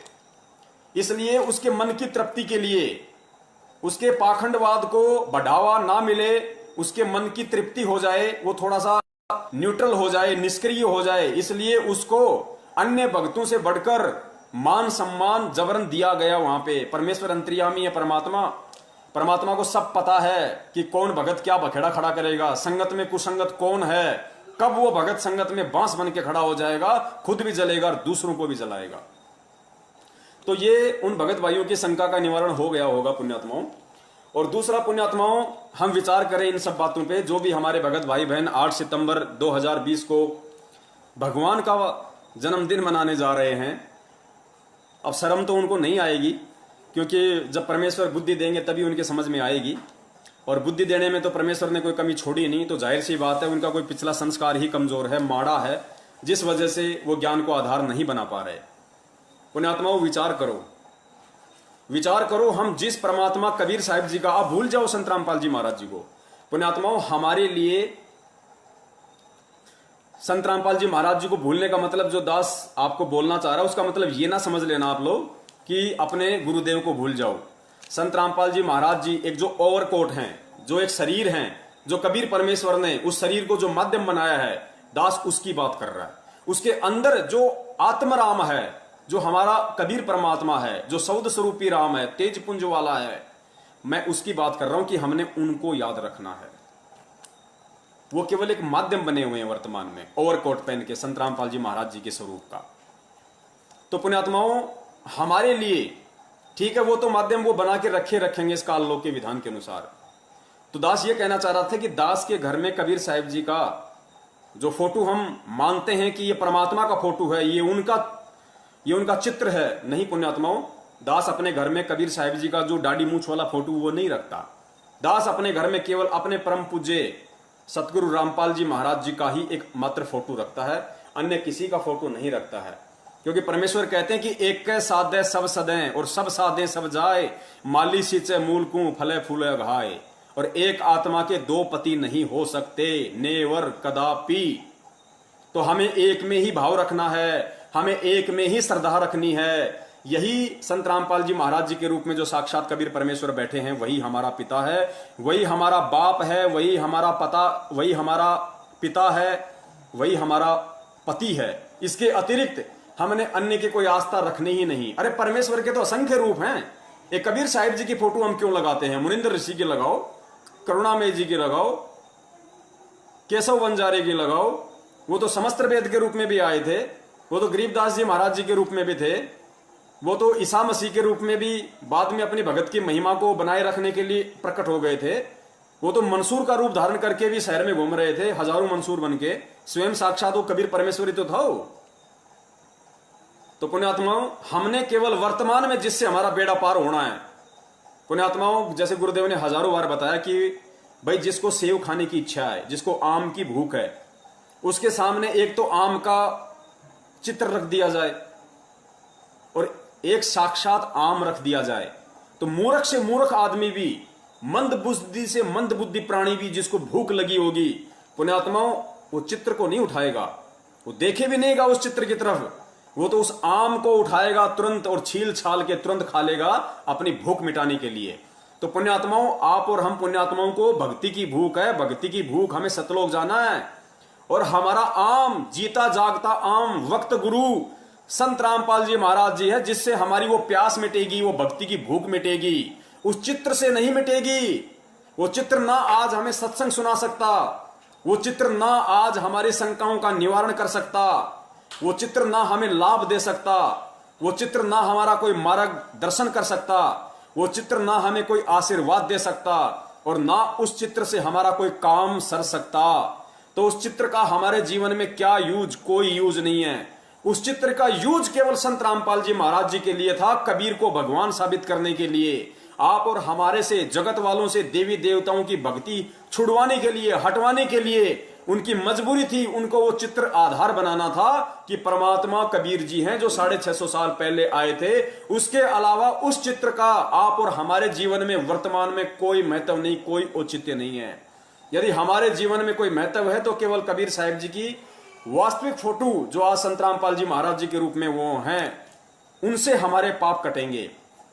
परमेश्वर ने कभी नहीं कहा कि भाई वो कबीर जी के फोटो के दर्शन करने से हमारे पाप कर्म कट जाएंगे। नहीं, परमेश्वर क्या कहते हैं? कबीरा दर्शन साधु का, मुख पर बसे सुहाग, दर्श उन्हीं को होते हैं जिनके पूर्ण भाग। और कबीरा दर्शन साधु का, परमात्मा आवे याद, लेखे में वो है गड़ी, बाकी के दिन बर्बाद। साधु दर्शन, साधु की याद, तो साधु बनके आज कौन आया है? कबीरा दर्शन साधु का, तो हमारे लिए साधु कौन है? साधु रूप में कौन आया है? साहिब से सतगुरु भय, सतगुरु से भय साध। वो परमेश्वर ही तो खुद साहिब है। साहिब से वो सतगुरु की भूमिका करता है, और सतगुरु से बनता है फिर साध। और फिर कहते हैं कबीरा दर्शन साधु का, परमात्मा आवे याद, लेखे में वही घड़ी बाकी के दिन बर्बाद। तो हमारे लिए तो जो साधु रूप में सतगुरु रामपाल जी महाराज जी वर्तमान में प्रकट हैं, 8 सितंबर 1951 के दिन भारतवर्ष की इस पवित्र भूमि पे हम सब आत्माओं के आत्म कल्याण के लिए, उद्धार के लिए, चाहे उनकी फोटो हो चाहे वो साक्षात हो, वो आज हमारे लिए महत्व रखती हैं। उनकी फोटो देखने से भी हमारे उतने ही हमारे बल्कि भाग जागृत होंगे, हमारे पुण्य बनेंगे, जितना कि हम उनको साक्षात देखें। क्योंकि फोटो देखेंगे तो भी हमें संत रामपाल जी की ही याद आएगी, हमें उनके वो आशीर्वाद देते हुए हाथ याद आएंगे, उनका वो मुस्कुराता हुआ चेहरा याद आएगा, नाम दीक्षा देते समय उनकी वो परछाई हमारे समक्ष आएगी।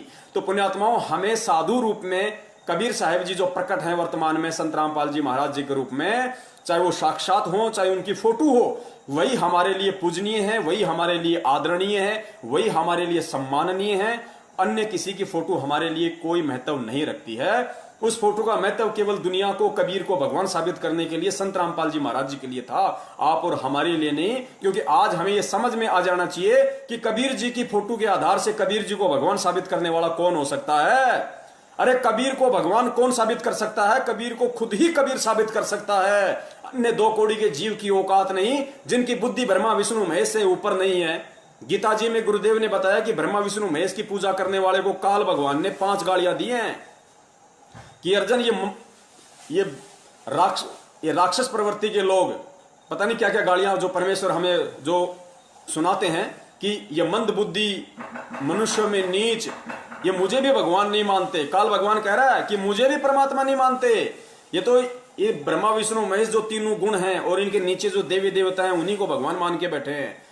तो पुण्यात्माओं, जिस 21 ब्रह्मांड के जिस प्राणी की बुद्धि काल से ऊपर नहीं है, आप इस 21 ब्रह्मांड में जितने भी बड़े बड़े जो ऋषि मुनि हुए हैं, साधु महात्मा हुए हैं, जो तपस्वी हुए हैं, दुर्वासा जैसे, वशिष्ठ जैसे, वाल्मीकि जैसे, विश्वामित्र जैसे, मार्कंडे जैसे, चुणक जैसे पुण्यात्माओं, परमेश्वर ने कितने उदाहरण बताए। उनकी बुद्धि ओम नाम से ऊपर नहीं गई, काल से ऊपर उनकी बुद्धि नहीं गई कि काल से ऊपर भी कोई भगवान है। तो पुण्यात्माओं, इस कलयुग में, इस पिछली पीढ़ी में, और काल से ऊपर महाकाल जिसको हम अक्षर ब्रह्म कहते हैं, और अक्षर पुरुष से ऊपर पूर्ण ब्रह्म, पार ब्रह्म कबीर साहेब, उसकी जानकारी स्वयं कबीर के अलावा दुनिया को कौन दे सकता है? क्या आज से पहले किसी ने बताया अक्षर पुरुष के बारे में गीता जी में लिखा होने के बाद भी? तो पूर्ण परमेश्वर कबीर साहेब की जानकारी स्वयं कबीर ही आकर दे सकता है। इसीलिए गुरुजी बार बार सत्संगों में कहते हैं, इशारा करते हैं कि पुण्यात्माओं, 650 साल पहले परमात्मा ने तत्वदर्शी की भूमिका निभाई थी, सतगुरु की भूमिका निभाई थी। और सतगुरु की भूमिका केवल परमेश्वर ही निभाता है। तत्वदर्शी संत की भूमिका केवल परमात्मा स्वयं ही निभाता है। अपने द्वारा रची गई सृष्टि की सही सही जानकारी वो कबीर साहब स्वयं ही आकर यहां देता है। और आज क्या कह रहे हैं परमेश्वर कि खुलकर कह रहे हैं, सीना ठोक के कह रहे हैं परमेश्वर, मेरे पूज्य गुरुदेव संत रामपाल जी महाराज, कि पुण्यात्माओं, ये कोई अहंकार नहीं, ये कोई बड़ाई नहीं। 10 रुपए के नोट पे यदि ये लिखा होता है कि मैं धारक को 10 रुपए अदा करने का वचन देता हूं, तो उसका अहंकार नहीं है, क्योंकि वो है 10 रुपए का नोट। तो संत रामपाल जी महाराज जी कहते हैं कि पुण्यात्माओं, आज इस 21 ब्रह्मांड में इस रामपाल दास के अलावा कोई तत्वदर्शी संत नहीं है, कोई सतगुरु नहीं है। पुण्यात्माओं, ये जितने भी संत हैं, ये पंथ हैं, चारों शंकराचार्य हैं, मठाधीश हैं, मंडलेश्वर हैं, दुनिया भर के बैठे हैं, गांव गांव में, शहर शहर में, ये भागवत करने वाले, रामायण करने वाले। क्या आज तक किसी ने कहा कि इस पूरे 21 ब्रह्मांड में हमारे अलावा कोई संत नहीं है, कोई भगवान नहीं, कोई तत्वदर्शी नहीं, कोई सतगुरु नहीं? इनकी हिम्मत नहीं कहने की, इनके मुख से नहीं निकल सकता। और पुण्यात्मा विचार कर लेना, ये जितने भी संत महंत हैं, ये सब मां के गर्भ से जन्म लेके आए हैं। इस दुनिया में जितने भी प्राणी हैं, इस 21 ब्रह्मांड में, चलो सबसे पहले हम इस पृथ्वी लोक की बात करते हैं पुण्यात्माओं। इस पृथ्वी लोक पे जितने भी प्राणी हैं वर्तमान में, एक सतगुरु रामपाल जी महाराज जी को छोड़ के, क्योंकि वो स्वयं परमात्मा है, पीव है, उनके अलावा इस पूरी पृथ्वी पे सब के सब जीव हैं।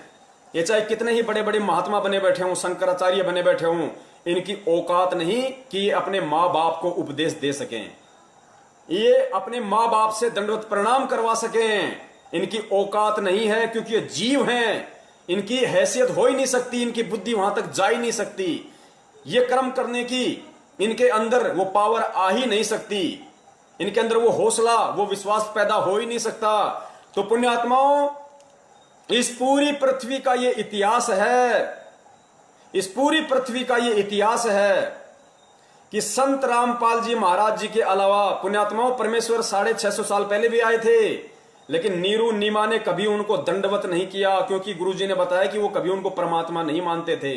वो जब भी कहा करते थे कि मैं परमात्मा हूं और तुम मेरे बच्चे हो और भक्ति करो, मेरे से नाम लो, तो नीरू नीमा कहते थे हट मारूंगी, भग जा यहां से, बड़ा आया भगवान बनने वाला, हमारा भगवान बनेगा ये।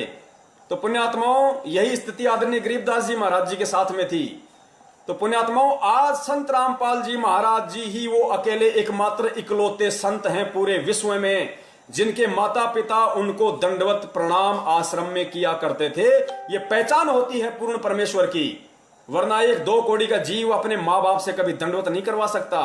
किसी की औकात नहीं है पुण्यात्माओं इस पूरी सकल सृष्टि में। ये औकात केवल उसी की होती है जो स्वयं परमेश्वर होता है, और उस परमेश्वर के आगे ऑटोमेटिक, चाहे माँ बाप हो, चाहे भाई बंधु हो, चाहे कोई कितना ही बड़ा कोई सेठ हो, चाहे महात्मा हो, उनको झुकना ही पड़ता है उस परमेश्वर के आगे।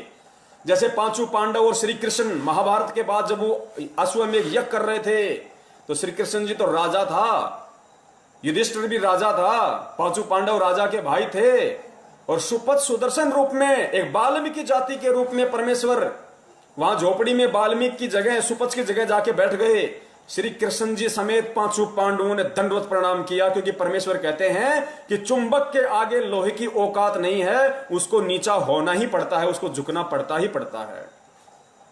तो पुण्यात्माओं, ये एक बहुत जबरदस्त ये प्रमाण है भक्तों के लिए। जगत हो सकता है इस चीज पे यकीन ना करे अभी, क्योंकि पुण्यात्माओं परमेश्वर से जुड़ने का हर आत्मा का संस्कार है।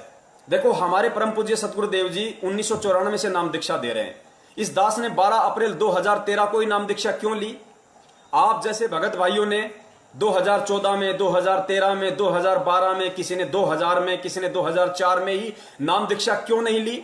1994 से नाम दीक्षा क्यों नहीं ली? क्योंकि हमें मालूम भी नहीं पड़ा कि पृथ्वी पे कोई परमात्मा भी है क्या, परमात्मा भी होता है क्या, भगवान भी होता है क्या। लेकिन जब हमारा उस परमेश्वर से जुड़ने का संस्कार आया, वो समय आया, वो निश्चित दिन आया, तो हमें भगवान का भी ज्ञान हो गया, हमें सत्संगों की महत्वता भी समझ में आने लगी, हमें भगवान की जानकारी भी हो गई, और भगवान ने किसी न किसी को निमित्त बना के, चाहे टीवी के माध्यम से, चाहे पुस्तक के माध्यम से, चाहे किसी सत्संग के माध्यम से, चाहे किसी भाई बहन के माध्यम से, किसी को भी निमित्त बनाया उस परमेश्वर ने, और अपनी शरण में ले लिया, खींच लिया। क्यों? क्योंकि हमारा समय आ गया था, वो ठीक का समय आ गया था। तो पुण्यात्माओं, ठीक के समय के बिना कुछ भी नहीं घटित होगा यहां पे। तो हो सकता है उन जगत वाले भाई बहनों को जो देख रहे होंगे, हो सकता है उनको ये बातें पल्ले ना पड़ रही हों। वैसे तो आत्मा वो भी परमात्मा की हैं, समझ में तो उनके भी थोड़ा थोड़ा अवश्य आ रहा होगा, लेकिन फिर भी उनको अच्छी तरीके से समझ में जब आएगा जब वो परमेश्वर के सत्संग सुनना शुरू कर देंगी। यूट्यूब पे संत रामपाल जी महाराज जी के सत्संग आप वहां पे सर्च कीजिए, उनके नाम से ढेरों सत्संग आ जाएंगे। आप जी सुनिए वहां पे कुछ दिन, और परमेश्वर दया करेंगे, फिर आप जी के समझ में आने लग जाएगा कि हम कहां जी रहे हैं। तो पुण्यात्माओं, दूसरी बात ये जो दास कहना चाह रहा था, और लगता है मोबाइल की बैटरी जाने वाली है, तो परमेश्वर दया करें, पहले लगा लेते हैं, अपन वो गलती ना करें जो गलती परमात्मा ने पहले करवाई थी। परमात्मा ने नहीं करवाई, दासों से हो गई, मुंह से निकल गया, लग गया। और पुण्यात्मा, इसके अलावा जो एग्जाम्पल जो दास देने जा रहा है सतगुरुदेव जी की सत प्रेरणा से, उनके आशीर्वाद से, उसको जरा गौर से सुनना, और रात को जब सो तो सोने से पहले 5 मिनट उस पर विचार करना। देखो, सत्सेवक भाई बहनों को तो विचार करने की आवश्यकता नहीं है, क्योंकि परमेश्वर कहते हैं कि जो जिसके आश्रित हो जाता है उसका तो फिर बाढ़ भी बांका नहीं होता, वो तो फिर चद्दर तान के सो जाता है। परमेश्वर ने क्या बताया? परमेश्वर ने मीन का उदाहरण दिया, फिश का, मछली का। गुरुदेव ने बताया कि मछली जल के आश्रित होती है, और जल उसको इतनी छूट दे देता है, उसको इतनी स्वतंत्रता दे देता है कि चाहे पानी की कितनी ही तेज धारा बह रही हो, मछली विपरीत धारा में और ऊपर चढ़ जाती है, जहां से पानी गिर रहा है उस फॉल के ऊपर चढ़ जाती है। उस बहाव में मछली यूं करती करती करती उल्टी चढ़ जाती है। क्यों? क्योंकि पानी ने उसको छूट दे रखी है, पानी ने उसको स्वतंत्रता दे रखी है, उसको पूरी सिक्योरिटी दी हुई है कि तुम मस्त होके खेल, मस्त होके ना, तेरा बाल भी बाका नहीं होगा। क्यों? क्योंकि वो मछली उस पानी के आश्रित है, उसके बिना वो जीवित नहीं रह सकती, उसके बिना उसके जीवन का कोई उद्देश्य नहीं, कोई मकसद नहीं, कोई सार नहीं, कोई सारांश नहीं, कोई निष्कर्ष नहीं। तो पुण्यात्माओं, हम जो सत्सेवक हैं वो हम कोटि कोटि दंडोत प्रणाम करते हैं अपने परम पूज्य सतगुरुदेव जी का, कोटि कोटि उनका धन्यवाद करते हैं, उनका आभार व्यक्त करते हैं कि परमेश्वर ने अपना सत्य ज्ञान देके और पिछले जन्मों में हमारे मजबूत भक्ति संस्कार बनाए, ताकि वर्तमान में आज हम उनको पहचान पा रहे हैं, हम उनको समझ पा रहे हैं, हम उनको परमात्मा स्वीकार कर रहे हैं हृदय से। तो परमेश्वर ने सत्सेवकों को तो भाई मछली की तरह खुली छूट दे रखी है, हमारे को तो कोई मीन मेख नहीं है किसी भी प्रकार की। और फिर गुरुदेव ने क्या बताया कि हाथी कितना बड़ा होता है, जब पानी की तेज धार आती है तो हाथी भी बह जाते हैं, मगरमच्छ भी बह जाता है। क्यों? क्योंकि वो पानी के आश्रित नहीं है। मगरमच्छ घंटे 2 घंटे भी जल से बाहर रह लेता है, सो लेता है, जी जाता है, लेकिन मछली नहीं रह सकती। इसलिए मगरमच्छ रहता तो पानी में है, लेकिन वो पानी के आश्रित नहीं है।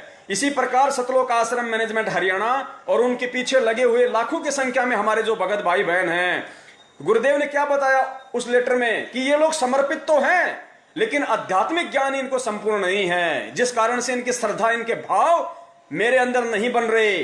सत्सेवकों को मेरे अंदर कबीर दिखाई देता है और मैनेजमेंट यानी भगत ए को मेरे अंदर रामपाल दिखाई देता है, जिसमें जमीन और आसमान का अंतर है। उस 9 पेज के लेटर में परमेश्वर ने खुलासा किया है। तो पुण्यात्माओं, हमें कोई शंका नहीं है, हमें तो परमेश्वर उस लायक बना रहे हैं कि जिनको शंका है उनकी शंकाओं का निवारण करवा रहे हैं। परमेश्वर हम तुच्छ जीवों को, जिनकी कोई औकात नहीं, पुण्यात्माओं, उनको निमित्त बना रहे हैं लाखों के भगत समाज को संदेशा दिलवाने के लिए कि हम परमेश्वर को परमेश्वर माने। 650 साल पहले हमने जो महाभूल, महागलती की कि हम परमात्मा को परमात्मा नहीं मान पाए, आज वो गलती करने से हम बचें। 8 सितंबर सन 2020 को संत रामपाल जी महाराज जी का एकमात्र सतलोक आश्रम मैनेजमेंट हरियाणा के कहने से हम उनका जन्मदिन मनाने से हम बचें, अपने कर्म फूटने से बचें। बहुत सारे भगत भाई कहते हैं कि भाई सतलोक आश्रम मैनेजमेंट हरियाणा तो गुरुदेव ने बनाया है, परमात्मा ने तो बनाया मैनेजमेंट, गुरुजी ने तो बनाया मैनेजमेंट, फिर हम उनकी बात क्यों नहीं माने? तो भैया, काल भगवान को भी तो परमात्मा ने बनाया था, काल भगवान को भी तो परमात्मा ने बनाया, गुरुदेव ने बनाया है। फिर तुम काल भगवान की बात क्यों नहीं मानते? ओम नाम का बोल के उच्चारण क्यों नहीं करते? तुम लोग ये तप क्यों नहीं करते? डले क्यों नहीं ढोते? उसकी बात क्यों नहीं मानते? गुरुदेव ने बनाया है मैनेजमेंट को, गुरुदेव ने बनाया है काल भगवान को, लेकिन गुरुदेव ने अपना विधान भी बताया है कि जो मेरे मर्यादाओं के जो खिलाफ चले, जो मेरे ज्ञान को आधार बना के ना चले, उनसे तुम्हारा कोई मेल नहीं होना चाहिए, उनसे तुम्हारा कोई संपर्क नहीं होना चाहिए, चाहे तुम्हारा कितना ही निजी हो, तुम्हारा कितना ही प्रिय क्यों ना हो। गुरुदेव कहते हैं, परम शक्ति संगीतम रिद्धि सिद्धि दाता सोही, अविगत गुण अतितम सत्य पुरुष निर्मोही। जिस प्रकार वो परमेश्वर निर्मोही है इस भक्ति मार्ग में, चाहे उनका कितना ही निजी हो, चाहे वो किसी भी कुल में, किसी भी परिवार में, लीला में तरीके से वो प्रकट हो, चाहे वो किसी को अपनी माँ कहते हो, अपना पिता कहते हो, अपना भाई कहते हो, अपनी औरत कहते हो, अपने बच्चे कहते हो, कहते हैं वो निर्मोही परमात्मा है। परम शक्ति संगीतम रिद्धि सिद्धि दाता सोही, अविगत गुण है अतितम सत्य पुरुष निर्मोही। यदि उसकी भक्ति के खिलाफ कोई भी चलेगा तो उसका बक्कल ही उतरेगा, वो मोक्ष प्राप्त नहीं कर सकता। बक्कल उतरने का मतलब ये नहीं कि उसकी गर्दन कट जाएगी आज ही, नहीं। जब मोक्ष नहीं होगा तो काल भगवान अनेकों तरीके से गर्दन काटेगा, कभी गधा बना के, कभी मुर्गा बना के, कभी बकरा बना के, वो गर्दन ही उठाता है, वो बक्कल ही उतारता है फिर। तो आगामी जो एग्जाम्पल परमेश्वर और दिलवाने जा रहे हैं अंतिम, क्योंकि पुण्यात्माओं 2 दिन हमारे पास में और शेष है, परमेश्वर छोटे छोटे वीडियो बनवाएंगे। हो सकता है आज भी हमें सतगुरु प्रगट दिवस कैसे मनाना है, किस विधि से मनाना है, क्या करना है, हो सकता है आज भी हमारे पास समय ना बचे, इसलिए परमेश्वर उसके लिए कल का दिन निर्धारित करेंगे। उससे पहले एक छोटा सा संदेशा परमात्मा दिलवा देते हैं, ताकि हमें यकीन हो कि वास्तव में 8 सितंबर 1951 के दिन पूर्ण ब्रह्म परमेश्वर वो कबीर साहब सतगुरु रामपाल जी महाराज जी के स्वरूप में जन्म लेकर नहीं, बल्कि प्रकट हुए हैं। प्रकट पुण्यात्माओं, काल भगवान हम सब उनको अच्छी तरीके से जानते हैं, हमारा ही बड़ा भाई है। उसी के पीछे लगकर हमने ये महाभूल की थी, अपने पिता से हमने सतलोक में गद्दारी की थी, जिसका परिणाम हम कुत्ते गधे 84 लाख योनियों में भोग कर काट रहे हैं। आज परमेश्वर ने सद्बुद्धि दी, सत्प्रेरणा दी, किसी संस्कार की वजह से अपनी शरण में लिया। अहो भाग्य हम सब आत्माओं का, हम सब कोटि कोटि आभारी हैं परम पूज्य गुरुदेव के। तो पुण्यात्माओं विचार करो, जब से वो काल भगवान इस सृष्टि में आया है, आप और हमारे से पहले आया था। दुर्गा और काल भगवान सबसे पहले 21 ब्रह्मांड में आए थे यहाँ पे। उसके बाद फिर सबसे पहले उन्होंने आप और हमारे को शब्द से उत्पन्न किया। गुरुदेव ने बताया कि सबसे पहले तो आप और हम जितने भी आत्माएं हैं, इनको दुर्गा ने शब्द शक्ति से उत्पन्न किया, मैथुन क्रिया से नहीं किया था। जब इसकी शब्द शक्ति समाप्त हो गई तो फिर इसने इनको क्या बोलते हैं, इनको ब्रह्मा विष्णु महेश को निमित्त बनाया। और गुरुदेव कहते हैं कि आपने सुना होगा कि ब्रह्मा जी के नाक से इतने जीव उत्पन्न हुए, मुंह से इतने हुए, कान से इतने हुए, क्योंकि इसके पास में शब्द शक्ति थी। और जब इसकी शब्द शक्ति समाप्त हो गई तो फिर काल भगवान ने इस सृष्टि में मैथुन क्रिया शुरू की है। उसके बाद अरे गुरुदेव ने क्या बताया कि जब ब्रह्मा विष्णु महेश का जब जन्म हो रहा था, उनका कमल के फूल पे लेटा हुआ था, उस समय गुरुदेव ने क्या बताया कि मधु और कैटब आ गए। अब बताओ कहां से आ गए? मधु और कैटब कहां से आ गए? उन्होंने कहां से जन्म लिया? उसको दुर्गा ने, गुरुदेव ने बताया कि मधु और कैटब को दुर्गा ने अपने शब्द शक्ति से उत्पन्न किया था, ब्रह्मा विष्णु महेश को यह जनाने के लिए कि तुम पूर्ण परमात्मा नहीं हो, तुम कोई बहुत बड़ी कोई पावर नहीं हो, कल को तुम्हारे अंदर अहंकार आ जाए, अभिमान आ जाए। और उनका बाप काल भगवान, पुण्यात्माओं विचार करना, परमेश्वर ने बताया कि काल भगवान कभी जन्म नहीं लेता। क्या काल भगवान जन्म लेके आया था यहाँ पे? और काल भगवान ने कितनी बार अपना शरीर छोड़ा है? तो क्या दूसरा शरीर वो जन्म लेके छोड़ता है? किसी मां के पेट से जन्म लेता है? नहीं। गुरुदेव ने बताया कि परमेश्वर के आशीर्वाद से, सतगुरु के आशीर्वाद से वो शब्द से उत्पन्न होता है। ये सभी आत्माएं दूसरे ब्रह्मांड में चली जाती हैं। दुर्गा और काल को भी परमेश्वर अपने शब्द शक्ति से दूसरे ब्रह्मांड में भेज देता है। फिर नए सिरे से दुर्गा और काल की उत्पत्ति अपने शब्द से करता है परमात्मा। तो पुण्यात्माओं, जो परमेश्वर काल की उत्पत्ति शब्द से करता है, जिस काल का आज तक यहाँ पे किसी मां के पेट से जन्म नहीं हुआ, तो स्वयं वो परमात्मा यदि 8 सितंबर 1951 के दिन अपने धर्मदास जी के साथ 650 साल पहले किए वायदे के अनुसार, वचन के अनुसार, यदि 8 सितंबर 1951 के दिन इस बिजली पीढ़ी में भारत की पवित्र भूमि पे आएगा, तो क्या मां से जन्म लेके आएगा? जो काल का जन्म नहीं होने देता मां के पेट से, उसको अपने शब्द से उत्पन्न करता है। वो इतना समर्थ, इतना पावरफुल, इतना शक्तिमान परमात्मा के स्वयं मां के गर्भ से आएगा। पुण्यात्माओं, हमारी बुद्धि भ्रष्ट है उन आत्माओं की जो ये महाभूल 8 सितंबर 2020 को उनका जन्मदिन मनाकर करने जा रही है। पुण्यात्माओं, बच लेना, अगर बचना हो तो। ये संदेश से परमेश्वर आप लोगों को स्पेशल दिलवा रहे हैं। अपने कुत्तों को स्पेशल तरीके से परमात्मा निमित्त बना रहा है।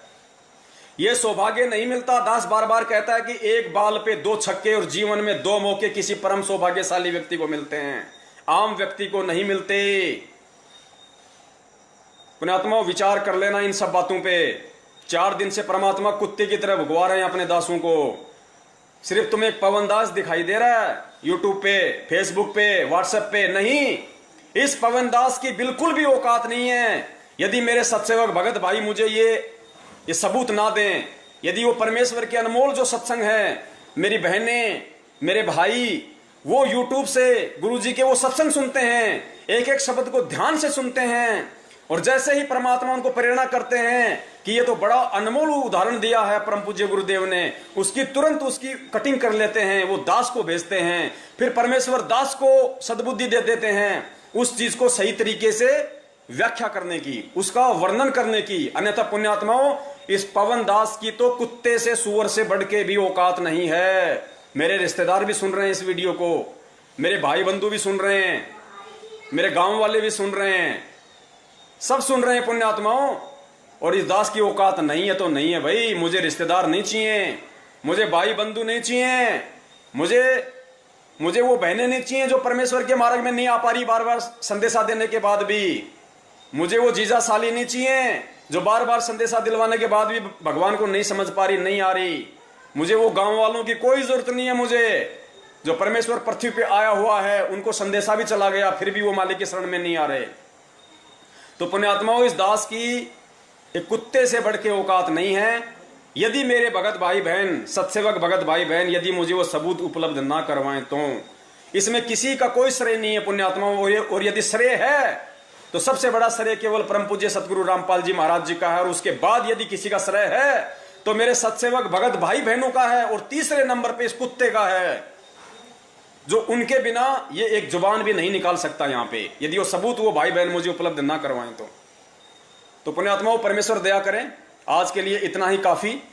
कल यदि परमात्मा दास को निमित्त बनाएंगे तो जरूर दास कल भी लाइव आएगा कुछ नई शंकाओं के साथ में और उनके समाधान को लेके, क्योंकि 2 दिन हमारे पास में है। परमेश्वर दया करेंगे कल हम इस बात पे चर्चा करेंगे कि भाई कैसे और किस विधि से हम परमेश्वर का प्रकट दिवस मनाएं, क्योंकि सतलोक आश्रम मैनेजमेंट हरियाणा वालों ने तो कई पाबंदियां लगा दी हैं।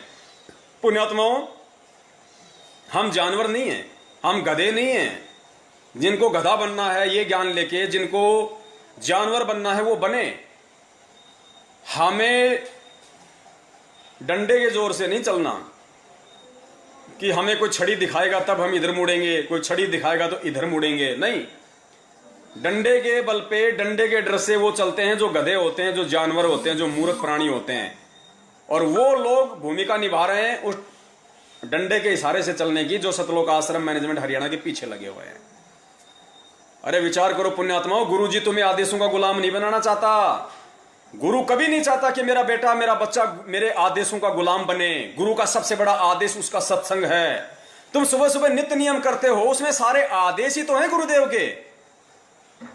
अभी जो लॉकडाउन चल रहा था, कुछ लोगों को इन्होंने जिंद में, रोहतक वगैरह में कहां पे भंडारा करवा दिया और आदेश दे दिया कि कोई भी उनको इस तरीके से भंडारा नहीं करवाएगा, गुरुदेव का आदेश है, हमें करवाना है। अरे क्यों, काहे का आदेश है गुरुदेव का? अरे गुरुदेव तो रोज आदेश देते हैं भाई, नित्य नियम में। कहे कबीर पुकार के दोए बात लख ले, एक साहिब की बंदगी और भूखों को कछु दे।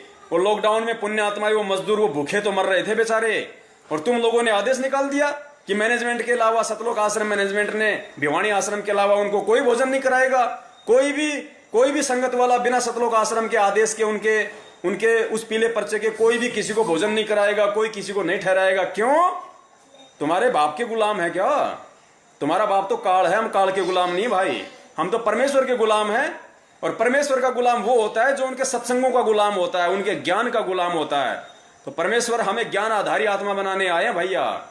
4 युग हो गए, ये धर्म के ठेकेदार हमको ऐसे ही तो मूर्ख बनाते आ रहे थे बिना ज्ञान के, और हम मूर्ख बनते रहे। उन्होंने काशी में करोत लगा दी, पहले रखे 10 रुपए, फिर रखे 50 रुपए की, स्पेशल आदेश आ गया भगवान का है। तो तुम लोगों ने क्या यही तो बबंडर खड़ा कर रखा है संगत में। परम पूज्य गुरुदेव 2014 में 7,000 रुपए पाठ प्रकाश के और 500 रुपए ज्योति के लिया करते थे। तुम लोगों ने बढ़ा बढ़ा के क्या कर दिया, उस करोत की जगह तुमने 10 से 50 कर दिए, 7,000 से तुमने 11,000 किए, 11 से तुमने 15 किए। शर्म आनी चाहिए तुम लोगों को, लेकिन शर्म आएगी नहीं, क्योंकि इन बातों का असर तुम पे नहीं होगा। हमें पता है इन सब बातों का। सतलोक आश्रम मैनेजमेंट हरियाणा पे, नामदान केंद्र वालों पे और कोऑर्डिनेटरों पे ना तो मुझ पवन दास की किसी बात का कोई असर होगा और ना ही सतगुरुदेव जी के किसी सत्संग का कोई असर होगा। क्यों नहीं होगा? ठीक उसी तरह नहीं होगा जिस प्रकार सतगुरु रामपाल जी महाराज जी के संदेशों का अन्य नकली धर्म गुरुओं पे नहीं हो रहा, शंकराचार्यों पे नहीं हो रहा। गुरुदेव को भी इस बात का अच्छे से पता है कि उन पे कोई असर नहीं होगा, क्योंकि वो तो मान बढ़ाई में धस चुके हैं, उन पे नहीं होगा। लेकिन उनके पीछे जो भोली आत्माएं लगी हुई हैं, जो करोड़ों की लाखों की संख्या में जो बेचारा भोला भगत समाज है, वो मेरी बातों पे विचार करेंगे, मंथन करेंगे। तो हमें पता है कि ये मैनेजमेंट वाले, ये कोऑर्डिनेटर, ये सतलोक आश्रम मैनेजमेंट, उनका परिवार सतगुरुदेव जी का, इन पे असर नहीं होगा। इनको तो हम जहर दिखाई दे रहे हैं। अब बहुत सारे जो मैनेजमेंट वाले देख रहे हैं, वो तो ये देख रहे हैं कि पवन दास अगर इस मोबाइल से बाहर निकल जाए तो अभी इसकी घेटी दबा दें, अभी इसकी गर्दन दबा दें इसकी। हमें पता है बड़े भैया, परमात्मा को भी लोगों ने इसी तरीके से मारने की कोशिश की, साजिशें रची कि रामपाल कभी एक बार अगर अकेला आश्रम से बाहर मिल जाए ना तो उसके पंख भी नहीं मिलेंगे। लेकिन वो जानते नहीं कि वो बिना पंखों वाला, भाई बिना पंखों वाला। एक छोटा सा, चलो पुण्यात्माओं, दास नहीं सुनाएगा जो चुटकुला, क्योंकि अब समय नहीं है इतना। परमेश्वर फिर दया करेंगे, अपने कुत्ते पे निमित्त बनाएंगे तो फिर आएंगे। कल वैसे आना ही है, परमेश्वर दया करेंगे। और ये जो वीडियो है, इस वीडियो को आप लोग ज्यादा से ज्यादा शेयर करें। हमें शेयर कोई मान बढ़ाई के लिए नहीं करना, हमें शेयर अपने आप को कोई सुप्रीम जताने के लिए नहीं करना, क्योंकि हम गधे हैं। अल्लाह मेहरबान तो गधा पहलवान। इस मैसेज को ज्यादा से ज्यादा वायरल केवल हमें इसीलिए करना है कि 8 सितंबर 2020 को संत रामपाल जी महाराज जी को मानो समझकर, उनको इंद्रो माई से जन्म लिया हुआ मानकर जानकर हमारे वो भोले भगत भाई बहन जो सतलोक आश्रम मैनेजमेंट हरियाणा के पीछे लगे हुए हैं, भेड़ चाल में चल रहे हैं, एक दूसरे की पूंछ पकड़ के अंधे होके चल रहे हैं, वो समझें, वो विचार करें, वो मंथन करें कि हम क्या गलती करने जा रहे हैं। पुण्यात्माओं, हिसार की छोटी जेल में बैठे, हिसार की छोटी जेल में बैठकर और आप और हम जो 21 ब्रह्मांड रूपी इस बड़ी जेल में बैठे हैं ना, हम कैदियों की रहनी करनी देख रहा है वो परमात्मा। उस परमात्मा के लिए कोई कैद नहीं है, कोई कर्म लागू नहीं होता, भगवान पे कोई कर्म लागू नहीं होता। हम सुबह सुबह नित्य नियम में पढ़ते हैं ना कि काल कर्म लागे नहीं, ऐसी कुछ वाणी है परमात्मा की। उस परमेश्वर पे काल के कोई कर्म लागू नहीं है। पुण्यात्मा, विचार करना, इस लोक के नियम भी केवल इंसानों पे लागू हैं। अगर मैंने किसी का मर्डर कर दिया, आपने किसी का मर्डर कर दिया, तो पुण्यात्मा पुलिस पकड़ के 2 मिनट में कोर्ट में हाजिर कर देगी, रिमांड होगा वो अलग। और यदि 2 सांड आपस में लड़ रहे हैं और बीच में कोई आदमी आ गया और सींग उसको लग गया, वो मर गया, तो उस सांड को कोई जज के सामने प्रस्तुत नहीं करता, कोई पुलिस पकड़ के उसको लेके नहीं जाती कि साहब इसने तो उस आदमी, उसको रामचंद्र को मार दिया इसने। अब वो जज ना उसको कोई सजा सुनाता है कि इस काले कलर वाले बैल का 4 दिन का रिमांड लिया जाए। वो बैल उनका रिमांड ले लेगा अगर उन्होंने रिमांड ले लिया तो पुण्यात्माओं, जब इस काल लोक में और जानवरों पे नियम लागू नहीं है, जानवरों पे वो कर्म लागू नहीं है जो इंसानों पे कर्म लागू हैं, तो सोचो उस पूर्ण ब्रह्म परमेश्वर पर कैसे लागू हो सकता है? उस पे लागू नहीं होगा। क्यों? क्योंकि कर्म लागू उस पे होते हैं जो मां के गर्भ से जन्म लेके आता है।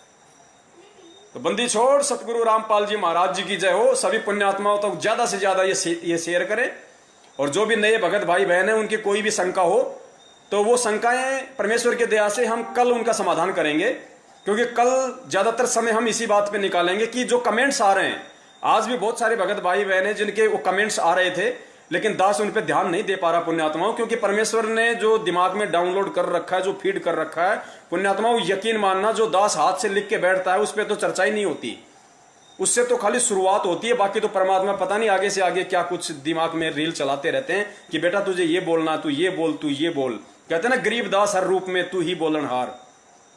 तो परमेश्वर ही आगे से आगे सारा पिक्चर को चलाते हैं।